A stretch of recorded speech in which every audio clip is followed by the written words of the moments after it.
that true? That's correct. And I'm here to tell you we are concerned with their performance. Okay? If that wasn't the case, we wouldn't have 2 resident inspectors at NFS, we would just have 1. And we would do about 1/3 of the inspection that we currently are doing in NFS. Significantly more inspection of this facility than any other fuel facility in the country. Okay? Having said all of that, and we could go through and walk through each violation that's occurred, okay, and talk about them.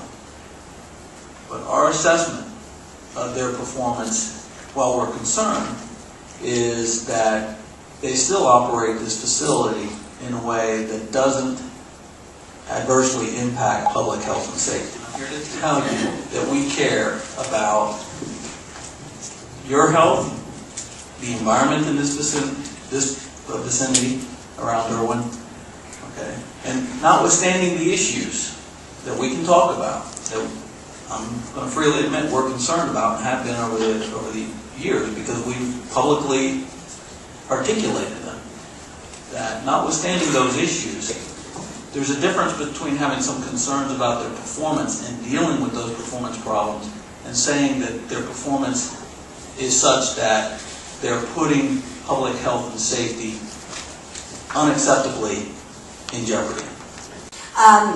This blended low enriched project is where you guys began to have real trouble. And you have real trouble with it because, first of all, you got the public notice very wrong. That upset Judge Rosenthal.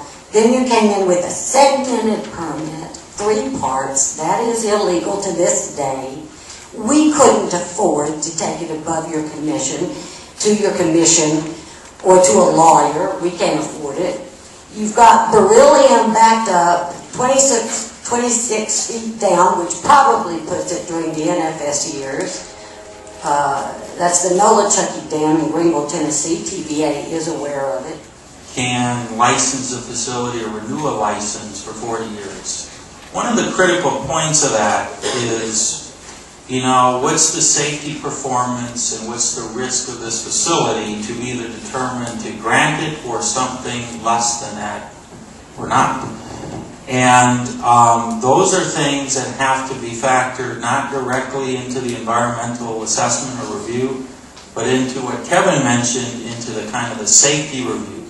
That takes into account things like what's been the enforcement history in the past, what has been the performance, do we have a continued major oversight role? And that's more of the safety review of the renewal application more than the impacts that need to be considered for this this major action, which is a renewal. So it's kind of the feedback, but the cumulative is on the safety piece.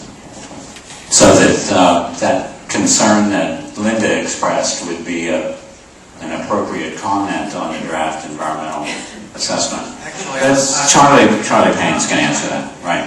Yeah, for the CD line, correct? Yeah. As you're aware, the amendment that was approved by Pete's group had in there a requirement for us to do an operational readiness review. As part of that operational readiness review, we verified that all the IROFs were in place and that the ones that were there, that they were adequate to do what we wanted them to do to protect the equipment. They looked at the types of accidents that could happen. They even kind of tried to think of their own perspectives. But ultimately, the worst case accident is addressed in one of our frequently asked questions, and it is a fire with the largest cylinder that they're processing filled to the max capacity. And that analysis showed that the consequences from such a high consequence event is minimal.